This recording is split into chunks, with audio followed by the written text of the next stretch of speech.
그림을 그릴 때에 멀리 있는 것과 가까이 있는 것을 구별해서 그리게 됩니다. 그런데 이것이 당연한 것처럼 보이지만 이렇게 원근법을 사용해서 그림을 그리는 것이 그렇게 오래되지 않습니다. 1400년대 중반, 그러니까 르네상스 시대가 되어지면서 사실은 이 미술의 원근법이 이제 적용되어지기 시작을 합니다. 그 중세 시대에는 그림을 그릴 때 똑같이 그렸습니다. 제가 그래서 한번 그림을 가져와 봤는데 왼편에 있는 그림이 원근법 이전에 그렸던 그림입니다. 그러니까 가까이 있는 그림이나 멀리 있는 그림이나 어떻습니까? 다 똑같이 그렸어요. 그러나 오른편에 있는 그림은 이제 원근법을 가지고 그렸던 최초의 그림인 마사초의 삼위일체라는 그림입니다. 요거는 좀 이제 원근법이 있죠. 뭐가 멀고 가깝고. 그러니까 우리가 지금까지 있는 일들이 그냥 되어진 것 같지만 사실은 다 그런 발전의 과정들을 통해서 되어진 겁니다. 그런데 이 원근법이라는 것은 그림을 그릴 때만 필요한 것이 아니에요. 원근법적인 사고라는 게 있습니다.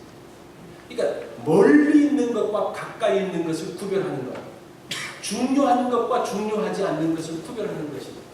본질적인 것과 당장 눈앞에 보이는 현상적인 것을 구분하는 것이 원근법적인 사고다라고 이야기를 합니다. 자, 이런 사고를 가지고 현실에 있는 일들을 분석을 하면 정확하게 그리고 객관적으로 모든 것을 알 수 있다라고 말합니다. 우리가 성경 말씀을 볼 때에도 이런 사고를 가지고 볼 필요가 있는 것 같아요. 지금 우리가 히브리서를 보면서 구약의 많은 율법들, 제사들, 대제사장 그 많은 것들을 보고 있습니다. 자, 이것을 한번 그림을 그려본다면 어떨까요? 무엇이 근본적인 것이고 무엇이 본질적인 것이고 어떤 것이 좀 현상적인 것, 비본질적인 것일까라는 그림을 좀 그려볼 필요가 있습니다. 가장 근본적인 게 무엇일까? 성소, 또 제사, 율법, 많은 그 율법의 제도들 가운데서 가장 근본이 되는 게 뭘까? 그것은 하나님의 언약이에요. 하나님의 언약은 사실은 아브라함 시대, 그 더 이전에 들어가면요, 아담 하와 시대부터 있었기 때문에 굉장히 멀리 있는 것이에요. 굉장히 멀리 있는 것이기 때문에 그것을 잊고 지낼지 모르지만 그 언약이 바탕이 되어져서 그 언약이 근본이 되어져서 나타나는 것들이 율법과 율법의 제사제도와 또 성막과 나타나는 그 모든 것이라는 것. 율법과 제사는 가까이 있기 때문에 사람들이 그것을 유대인들이 그것을 더 중요하게 생각하는 거예요. 그게 지금 히브리서가 지적하고 있는 문제입니다. 하나님께서 왜 이 율법을 주셨을까? 왜 이 제사를 드리게 하셨을까? 제사법을 위해서 제사를 드리게 하기 위해서 제사법이 필요하냐? 뭐 이스라엘 나라를 운영하기 위해서 그냥 그 법을 주셨는가? 이 법이라는 것은 그냥 만들어지는 게 아니죠. 그렇죠? 그 법이 나올 때는 그 법이 나오게 되어진 이유가 있습니다. 그것을 가지고 법정신이라고 이야기해요. 어떤 법정신 가운데서 이것이 만들어졌느냐? 제가 미국에 처음 와서 괜찮다라고 생각했는 게 무엇인가니 물건을 사도 일정 기간 동안은 리펀할 수 있는 것이 굉장히 새롭고 좋더라고요. 이런 것도 있구나. 그걸 보니까 너무 허점이 많은 것 같아요. 그죠? 그래서 실제적으로 신문에 보니까 이 슈퍼볼 같은 데 있으면 그 전날 가서 큰 TV를 샀다가 그거 보고 난 다음에 리펀하는 것도 막 기사에 나오고 그런 맹점이 있어요. 그런데 왜 그것을 만드셨을까? 왜 만들었을까? 그 근본 정신은 무엇인가? 소비자 보호입니다. 어떤 분은 이것도 마케팅이라고 말하는 분이 있지만 사실은 근본 이유는 소비자 보호. 이 거대한 기업에서 소비자들이 대항할 수 없으니까 그 법을 만든 거예요. 그런데 그 법을 가지고 얼마나 복된 법입니까? 그걸 가지고 사람들이 욕심으로 그것을 사용하기 시작하면서 문제가 생기기 시작합니다. 그래서 기업들도 그것을 아니까 그 다음부터는 이 물건을 만들 때 원가에 그것까지 포함시켜서 제품을 만들어냅니다. 왜냐하면 그런 일들이 실제적으로 일어나니까. 자, 보세요. 이 법이라는 것은 이게 굉장히 허점이 있는 것 같고 무엇인가 좀 허술한 것 같지만 그 법 정신을 이해하고 그 소비자가 그것을 잘 지키면요, 그게 축복이 되어지는데, 그것을 가지고 내 욕심대로 사용하면 오히려 그 모든 것들이 나에게 손해가 되어지는 것을 봅니다. 하나님의 말씀의 법도 똑같아요. 똑같은 원리예요. 하나님께서 법을 주실 때에 하나님께서 법을 주신 이유가 있다는 겁니다. 안식일을 지켜라. 왜 일주일에 한 번씩 이렇게 끌어내고 있어? 바빠 못 있겠는데. 왜 그럴까요? 하나님께서 안식일을 지키라고 할 때에는 그 이유가 있는 거예요. 너희들이 일에 끌려다니지 말고, 일의 노예가 되지 말고, 돈의 노예가 되지 말고, 너희가 가장 존귀한 사람이다. 우리 사람들이 어떤 사람이에요? 어떤 존재입니까? 하나님의 형상을 닮은 사람. 돈의 노예가 아니고, 일의 노예가 아니고, 하나님의 형상을 닮은 사람들을 인 것을 날마다 깨우치는 게 뭡니까? 하나님 앞에 나와서 하나님 앞에 예배드리며 하나님을 만나면서 야, 내가 어떤 존재인가를 다시 확인하는 것, 그것이 안식일 법이에요. 그런데 사람들은 그것은 잊어버리고 일주일에 한 번씩 가서 뭘 하지? 그래서 유대인들이 그 법을 가지고 율법사들이 어떻게 하는 거 아니? 안식일에 지키라, 안식일 일하지 말라 그랬으니까 일이 뭐냐? 그거를 이제 정리하는 거예요. 얼마 정도 무게 이상을 들어야지 일이냐? 그러면서 율법사들이 그 무게를 정합니다. 어느 정도 가야지 일이냐? 그래서 2000규빗이면 900m. 900m 이상을 가면 안식일 일하는 게 돼요. 그러니까 그것을 그냥 세세하게 다 만든 거예요. 그러면서 율법 정신은 온데간데 없어지고, 그죠? 그 율법을 통해서, 안식일의 법을 통해서 하나님께서 우리를 하나님의 형상으로 만든 존귀한 존재라는 것들을 다시 일깨우는 그 법 정신은 온데간데 없고, 그 법의 그 세부적인 내용들을 가지고 율법사들이 너 안식을 지켰냐 안 지켰냐 그러니까 지금 유대인들이 안식일도 피곤한 거예요. 이게 도대체 왜 만들어졌지? 알 수가 없는 거예요. 이게 가까이 있는 것이, 율법사들이 말하는 것이 너무 가까이 있다 보니까 그 근본적인, 멀리 있지만 그 근본적인 것들을 잊어버리는 그런 문제가 지금 유대인의 문제라. 지금 히브리서가 지적하고 있는 문제가 그것입니다. 이것이 히브리서가 말하는 관점입니다. 여러 가지 율법의식에 대해서 제사 드리는 것, 그것을 할 때에 하나님께서 말씀하신 의도가 무엇인지 알 때에 그게 축복이 된다는 것. 사실 우리가 신앙생활 하는 것도 마찬가지죠. 그걸 하는 것입니다. 우리가 예배에 나와서 하나님께 다 예배 드려야 돼요. 그리고 하나님의 예수 그리스도의 제자로서 훈련을 받아야 되고, 헌금도 하고 봉사도 하고, 그거 할 때마다 왜 저런 말을 해요? 그렇지만 그것에 그 원래 하나님께서 그렇게 하신 이유를 찾아볼 때에 그게 큰 은혜가 되어집니다. 내가 무엇인가를 드리고 내가 없으면, 내가 헌금하지 않으면 뭔가 하나님의 일에 어긋나는 것처럼 생각하는데, 그게 아니라 하나님께서 그렇게 하신 것이 어떤 이유인지를 안다면요, 정말 기쁨하고 감격하면서 신앙생활을 할 수 있는, 그것이 새 언약이라고 말할 때 무엇인가 새로운 언약이 아니라 그 본질을 이해하는 것, 하나님께서 원래 의도하신 것을 다시 기억하는 것이 새 언약입니다. 자, 우리 한번 15절 말씀을 보십시오. 이로 말미암아 그는 새 언약의 중보자시니 이는 첫 언약 때에 범한 죄에서 속량하려고 죽은 자를 부르사 죽으사 부르심을 입은 자로 하여금 영원한 기업의 약속을 얻게 하려 하십니다. 언약. 자, 언약이 뭔가? 이 언약이라는 것은 계약이라고 생각하는 거예요. 이 히브리 말로 언약이라는 말은 베리트라는 단어인데, 이건 자른다라는 뜻이 있어요. 자른다. 무엇을 자르느냐? 짐승을 자른다라는 뜻이 있어요. 그래서 이 고대 사회, 또 특별히 구약 시대에는 언약을 세울 때에 짐승을 자릅니다. 짐승을 잘라서 양편으로 놓고 그 사이에 언약을 맺은 사람이 손잡고 쭉 지나가는 거예요. 지나가면서 뭐라고 말합니까? 우리가 약속을 세웠는데 언약을 맺었는데 만약에 이것을 어기면 이렇게 돼 이거예요. 굉장히 심각하죠. 이 짐승을 자르려고 하면 짐승을 어떻게 자르는가 이렇게 자르거든요. 여러분 닭 잘라봤습니까? 소를 자를 수 있어요? 근데 자르려고 그러면 피투성이 양쪽 다 피투성이가 되는 거예요. 그러면서 약속을 어기면 어떻게 된다는 겁니까? 이렇게 피를 흘리는 그게 언약이에요. 이거 얼마나 심각한 거예요. 그래서 언약이라는 것은 반드시 피와 함께 가는 것이 언약이에요. 계약을 파기하면 피를 흘려야 돼요.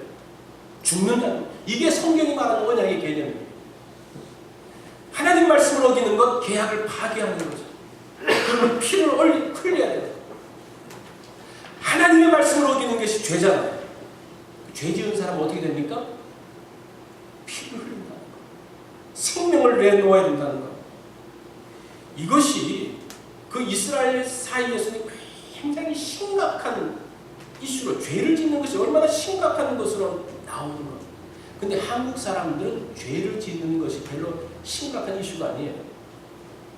이게 좀 문화적인 차이인데 한국에서는 죄를 지었다 그러면 뭡니까? 잘못했다는 개념이죠. 내가 잘못한 것이 죄를 지는 거예요. 그러니까 잘못했으면 뭐 하면 됩니까? 고치면 되죠. 고쳐서 잘못했는 것을 고치고 그냥 바꾸면 됩니다. 보완하는 굳이 피를 흘릴 필요가 없습니다. 그러다 보니까 이 예수 그리스도의 보혈에 대해서는 특별히 한국 사람들은 잘 와닿지가 않아요. 저부터도 잘 와닿지가 않아요. 그런 피에 대한 죄와 속죄의 피가 우리 실생활에서 본 적이 없기 때문에 와닿지가 않는 겁니다. 그런데 히브리적인 죄의 개념은 하나님의 말씀을 거부하는 겁니다. 왕을 거부하고 대적하면 어떻습니까? 그 사람은 죽는 거예요. 그런 개념으로 지금 이 계약 또 이 죄에 대한 것들이 만들어져요. 이스라엘 백성들은 죄를 드릴 때, 제사를 드릴 때에 피를 드리는 게 중요한데 한국의 제사는 뭐가 중요합니까? 고기가 중요해요. 그죠? 이거 드시고 마음을 푸십시오. 이런 개념으로 제사를 드리니까 우리는 피하고는 전혀 상관없는. 그래서 여러분들 오늘 이 말씀을 통해서 성경적으로 말하고 있는 제사, 죄, 속죄의 개념이 예수 그리스도의 보혈의 개념이 무엇인지를 한번 오늘 새롭게 정리하는 그런 기회가 되어지기를 바랍니다. 아담과 하와가 선악과를 따먹었습니다. 하나님께서 뭐라고 말씀하셨어요? 선악과 따먹은 게 그냥 과일 하나 따먹은 정도가 아니에요. 하나님께서 분명히 말씀하시기를 이 선악과를 먹으면 반드시 죽는다 그랬거든요. 이 선악과를 따먹는다는 것은 내가 목숨을 걸고 하나님을 대적하는 거예요. 결국은 하나님을 거부하는 것이고 대적하는 것이고 그 말씀 가운데서도 보면요. 하나님과 같이 되려고 그것을 딴 거예요. 반역이죠. 반역. 그렇게 되면 어떡합니까? 그 사람은 죽어야 돼요. 왜냐하면 하나님께서 죽는다 그랬어요. 반드시 죽는다 그랬어요. 그런데 하나님께서 아담과 하와를 죽이지 않으십니다. 그러면서 어떻게 하는 거 아니? 짐승을 죽여서 그 짐승의 피를 흘려서 그 가죽옷을 아담과 하와에게 입히시는 거예요. 그 가죽옷을 입는다는 게 뭡니까? 벌써 아담과 하와를 대신해서 누군가가 피를 흘려 죽었다는 개념입니다. 이게 지금 태초 아담과 하와 에덴 동산에서부터 있었던 하나님의 죄와 속죄의 방식이에요. 모세 시대로 가서 어떻게 합니까? 하나님의 율법을 이제 선포를 합니다. 그 율법을 선포하면서 백성들이 쫙 모여있고 하나님의 돌판을 가지고 이 선포합니다. 이거 어떻게 하겠느냐? 이 말씀을 지키겠느냐? 온 백성이 말합니다. 우리는 그 하나님의 말씀을 지키겠나이다. 그럼 어떻게 합니까? 어떻게 언약식이 만들어집니까? 이 소 잡은 것을 가지고 어떻게 해요? 하나님의 제단에 뿌리고 그 다음에 우슬초에 묻혀서 피를 백성들에게 쫙 뿌리고 그게 지금 19절부터 20절의 내용이라고 말씀입니다. 모세가 율법대로 모든 계명을 온 백성에게 말한 후에 송아지와 염소의 피 및 물과 붉은 양털과 우슬초를 취하여 그 두루마리와 그 책과 온 백성에게 뿌리며 이르되 이는 하나님이 너희에게 명하신 언약의 피라 하고 이스라엘은 피로 언약을 맺었어요. 이것을 어기면 뭡니까? 죽음이에요. 하나님의 말씀, 율법의 말씀을 어기면 죽는다는 것. 죄 지은 사람이 하나님 앞에서 죽을 수밖에 없다는 것이 바로 이런 개념, 우리 한국적인 개념에서 나온 게 아니라 이런 성경적인 개념, 히브리 민족의 그 개념 가운데서 나온 죄와 속죄의 개념입니다. 그래서 유대인들은 이처럼 죄에 대한 인식이 굉장히 심각했어요. 자, 하나님의 언약이 이처럼 심각하다 보니까 하나님께서 그 언약을 지킨 사람들에게 주시는 복도요 굉장합니다. 여러분 그 신명기 28장을 읽어보면요 정말 민망스러울 정도로 하나님께서 복을 약속하시는데, 왜냐하면 그 언약을 어겼을 때의 벌이 심한 만큼 그것을 순종하고 따랐을 때 그 약속의 보상이 굉장히 큰 거예요. 이것이 옛 언약의 모습입니다. 옛 언약도 일관성을 가지고 나갑니다. 하나님께서 약속을 지키고 그 약속을 지키지 못할 때에 어떻게 할 것인가에 대한 말씀들을 합니다. 창세기 15장을 보면 아브라함과 언약을 맺는 장면이 나옵니다. 한번 제가 읽어볼 테니까 여러분들이 앞에 있는 말씀을 보십시오. 창세기 15장 4절로 6절에 보면 여호와의 말씀이 그에게 임하여 이르시되 그 사람이 내 상속자가 아니라 이 종을 이야기하는 거죠. 내 몸에서 날 자가 내 상속자가 되리라 하시고 그를 이끌고 밖으로 나가 이르시되 하늘으로 묵별을 셀 수 있나 보라. 또 그에게 이르시되 내 자손이 이와 같으리라. 아브라함이 여호와를 믿으니 여호와께서 이를 그의 공의로 여기시고, 옛날 성경은 그의 의로 여기시고, 하나님께서 말씀하십니다. 그 말씀을 아브라함이 어떻게 합니까? 예, 맞습니다. 받아들입니다. 자식이 없지만 하나님께서 그 자식을 통해서 많은 후손이 있을 것을 약속하실 때 그 약속을 받습니다. 그리고 난 다음에 언약식을 하는데 9절부터 나오는 말씀을 보면 여호와께서 그에게 이르시되 나를 위하여 3년 된 암소와 3년 된 암염소와 3년 된 수양과 산비둘기와 칡비둘기 새끼를 가져올지니라. 아브라함이 그 모든 것을 가져다가 그 중간을 어떻게 하고 쪼개고 그 쪼갠 것을 마주 대하여 놓고 그 새는 쪼개지 아니하였다. 짐승을 가지고 와서 쪼개요. 하나님의 말씀을 듣고 그 말씀을 가지고 하나님께서 지시하셔서 쪼개고 난 다음에 어떻게 하는 겁니까? 하나님과 언약을 맺는 겁니다. 그 아브라함이 그 짐승을 쪼개려고 어떻게 쪼개겠습니까? 칼만 필요했겠어요? 도끼, 망치, 모든 걸 갖고 와서 쪼개놓지 않았겠습니까? 온통 피투성이가 되어지고 그 주변은 온통 한가한 피로 보여져 있습니다. 그러면서 이제 하나님과 함께 그것을 지나가면서 약속을 언약을 하면서 언약을 어기면 어떻게 된다? 이렇게 된다. 지금 할 판이에요. 그런데 보세요. 17절을 보세요. 해가 어두워져서 어두울 때에 연기가 났으니 화로가 보이며 타는 횃불이 쪼갠 고기 사이로 지나가더라. 짐승을 쪼개놓고 난 다음에 하나님과 아브라함이 함께 지나가야 되는데 그 사이를 누가 지나갑니까? 횃불이 누군가 아니고 하나님께서 지나가시는 거예요. 그러니까 기껏 약속을 하겠다고 해놓고 아브라함은 지나가지 않고 하나님만 지나가시는 거예요. 왜 그럴까요? 아브라함이 이런 약속을 지켜낼 재간이 있습니까? 없습니까? 재간이 없어요. 그래서 하나님께서 하나님의 의지를 가지고 그것을 지키시겠다는 겁니다. 아브라함이 어떻게 되든지 간에 인간들이 어떻게 되든지 간에 하나님은 반드시 이루고 마시는 그 하나님의 의지, 그 결단을 보여주는 것이 지금 창세기 15장 이 내용이에요. 우리와의 언약에서도 마찬가지입니다.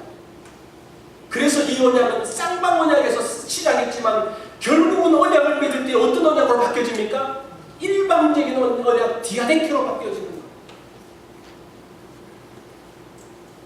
자, 그러면 아브라함이 약속을 어겼으면 누가 책임져야 됩니까? 하나님이 책임지셔야 돼요. 이게 지금 사람과 모든 언약이 기본되어지는 모습인데 하나님께서 우리에게 말씀하시고 이스라엘 백성들에게 말씀하셨는데 그들이 언약을 지킵니까? 못 지킵니까? 못 지키잖아요. 그래서 어떻게 합니까? 하나님께서 그것을 지킬 수 있도록 만드시는 거예요. 그래서 어떻게 합니까? 언약을 지키지 못한 사람들은 짐승을 가져와. 네가 죽지 않더라도 짐승을 죽여서 그 피를 내서 그 죄를 씻으라고 이야기해. 그러면 내가 용서해 주겠다라고 이야기합니다. 하나님께서 뭐 그 재물하고 뭐가 있어가지고 그 자꾸 재물의 피를 가져오라고 그러겠어요? 이 원래 재물의 피를 가지고 오는 것은 언제나 하는 게 아니에요. 원래 하나님께서 의도하신 바가 있어요. 지금 다른 사람들이 그 인간들이 하나님의 약속을 지키지 못할 때 이 짐승의 피 정도가 아니라 하나님께서 생각하신 피가 있다는 겁니다. 그 결단을 가지고 지금 이 약속을 하시는 거예요. 우리가 하나님과 맺는 그 언약을 보면요, 얼마나 감격스러운지 몰라요. 분명히 이것을 지켜야지만이 인간들이 구원을 얻을 수밖에 없는데, 인간의 그 힘으로는 인간에게 그것들을 하게 하면 지켜내지를 못하는 거예요. 그래서 하나님께서 의지적으로 주관적으로 그 일들을 하시는 것. 어떤 사람은 하나님께서 혼자서 뭐 다 하고 그러시냐? 그게 아니죠. 이것이 너무 중요하기 때문에 반드시 이루어야 되기 때문에 하나님의 목숨을 걸고 이 일들을 하시는 것이 하나님의 언약입니다. 이게 구약 전체에 담겨져 있는 내용입니다. 결국은 그 언약을 지키지 못하는 그 인간들을 인해서 하나님께서 결국 피를 흘리는데, 누구의 피를 흘립니까? 예수 그리스도를 십자가에 다시면서 예수 그리스도를 제물로, 예수 그리스도를 피로 결국은 이 언약을 이루는 것이 하나님의 원래 의도였어요. 그것이 아담 때부터 시작되어졌고, 아브라함 때도 그런 의도를 가지고 하셨고, 모세의 율법도 그런 의도를 가지고 하셨고, 그것이 결국은 언제 이루어지는 겁니까? 신약 시대에 예수 그리스도의 십자가의 사건을 통해서 그것을 이루고 있는 거예요. 그렇기 때문에 이 구약에 나오는 그 모든 제사들, 짐승을 잡는 것 하는 그 모든 방법들이 지금 어디에 초점을 맞춰야 되는 겁니까? 예수 그리스도의 십자가에 초점을 맞추면서 이 제사를 드리는 거예요. 이게 지금 언약의 전체의 흐름입니다. 그런데 지금 유대인들은 어떻습니까? 이 히브리서의 말씀을 듣는 유대인들은 어떻게 하는 거예요? 뭐가 더 중요하다는 겁니까? 그냥 이 제사가 중요하다는 거예요. 제사가 중요하다. 이 대제사장이 중요해요. 지금 이 장막이 성막, 이 성전이 중요하다는 거예요. 사실은 여기서 무슨 말씀을 하고 있습니까? 이 모든 것들은 모형이다. 짐승의 피를 잡는 건 뭐라는 겁니까? 모형이라는 거예요. 실체가 아니라는 거예요. 그 실체에 대해서 말씀을 해주고 있습니다. 우리가 하나님의 자녀가 된 것도 이런 하나님의 사랑 때문입니다. 그죠? 우리의 의 때문이 아닙니다. 에베소 2장 1절로 5절에 보면요, 그는 예수 그리스도는 허물과 죄로 죽었던 너희를 살리셨도다. 그때 너희는 그 가운데서 행하여 이 세상의 풍조를 따르고 공중 것에 잡은 자를 따랐으니 곧 지금 불순종의 아들들 가운데서 역사하는 영이라.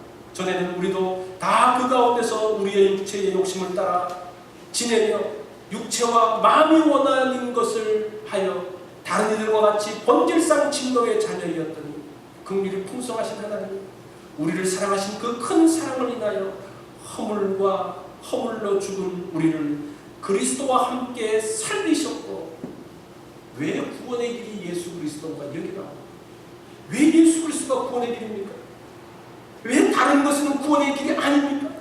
어떤 사람은 선행으로, 어떤 사람은 인격 수련을 하면 구원을 받는다고 말하는 사람들이 있습니다. 그렇게 말하면요, 하나님을 못 오가는 거예요. 하나님께서 하신 그 오래전부터 하셨던 그 계획, 예수 그리스도를 십자가에 다시면서 예수 그리스도의 피로서 구원하려고 했던 그 계획에 대해서 모욕하는 거예요. 견디지 못하는 거예요, 하나님께서. 물론 우리가 그렇게 구원받은 사람들이 그 구원에 감사해서 그렇게 바르게 살고 참된 삶을 살고 선행을 하고 하는 것은 필요하지만, 그것 때문에 구원이 아니라 그 구원받은 은혜, 이 사실이 너무나 감격스럽고 놀랍기 때문에 하는 것이 그 이후의 삶이라는 것. 지금 이것이 새 언약입니다. 28절의 말씀을 한번 보십시오. 여기 굉장히 중요한 메시지가 담겨져 있습니다. 이와 같이 그리스도도 많은 사람의 죄를 담당하시려고 단번에 들이신 바 되셨고 구원에 이르기 위하여 죄와 상관없이 자기를 바라는 자들에게 두 번째 나타나시리라. 이게 지금 대속죄일의 모습을 보여주고 있는 거예요. 대속죄일의 제사장이 어떻게 합니까? 1년에 한 번씩 그 지성소에 하나님을 만나러 갑니다. 그러면 그 때에 그 성막 바깥에서 이스라엘 백성들이 다 기다리고 있었습니다. 대제사장이 그 제사를 잘 마치고 나오기까지 그냥 조마조마하면서 기다리고 있습니다. 그래서 그 모든 제사를 마치고 대제사장이 성막 문을 열고 딱 나오고 백성들이 환호를 하고 박수치면서 막 기뻐해요. 왜냐하면 그 속죄 제사를 무사히 마침으로 인해서 자기가 어떻게 되어지는 겁니까? 죄에서부터 용서받는 이스라엘 백성들이 새롭게 되어지는 새로운 역사. 지금 그 모형을 가지고, 이건 모형입니다. 실제를 보여주는데 뭡니까? 예수 그리스도가 지금 그렇게 하는 모습을 지금 28절에서 소개하고 있는 거예요. 예수님은 하늘 지성소로 들어가시는 거예요. 하늘 지성소로. 손으로 지은 것이 아니라, 모형이 아니라 실제이신 예수 그리스도가 죽으시고 다시 부활하심으로 하늘에 올라가셔서 하늘 지성소로 들어가시는 것.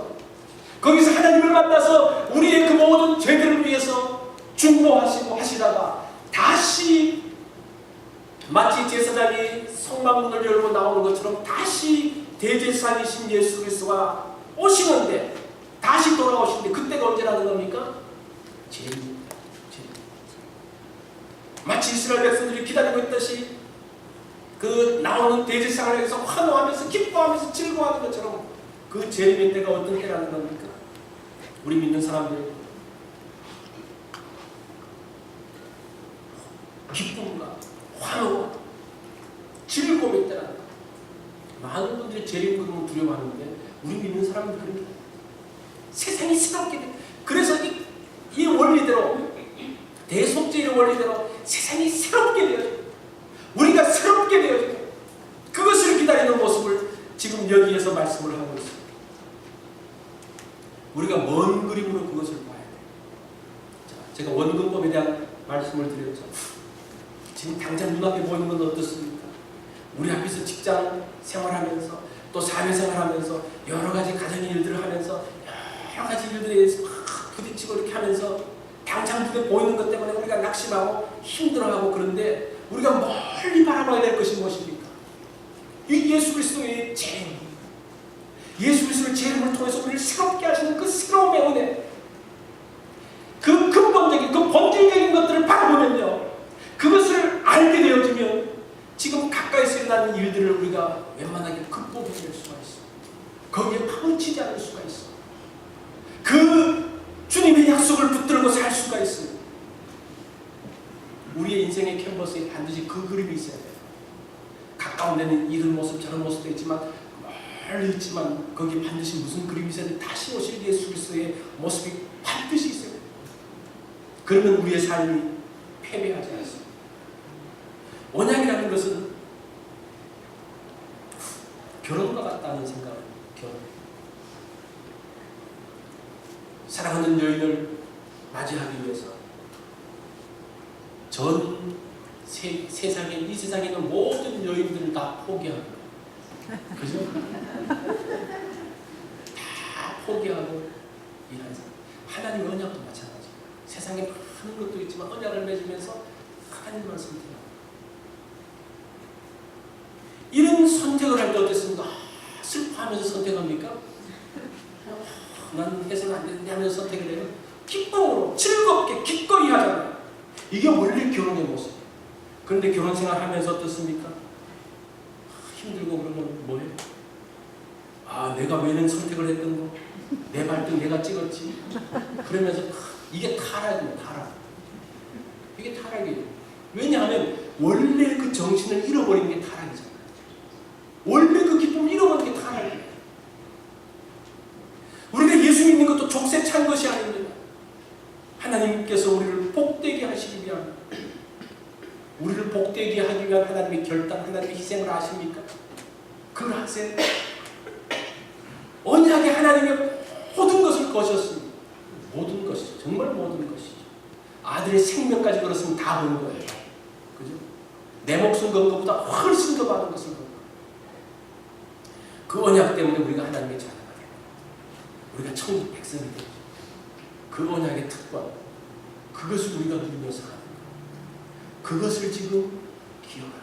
우리가 신앙생활하면서 이렇게 저렇게 이렇게 해야 돼 말아야 돼 이게 아니라 하나님께서 원래 우리로 하여금 하나님의 자녀로 불러주시고 하나님을 예배하는 그 거룩한 공동체에 부르시기까지 하나님의 희생, 하나님의 아픔, 하나님의 눈물, 하나님의 마음을 안다면 우리가 그렇게 말할 수가 없다는 것이죠. 그 특권을 늘 그 첫 것을 생각을 한다면 늘 우리 마음 가운데 새롭게 새로운 마음으로 신앙생활을 할 수 있어요.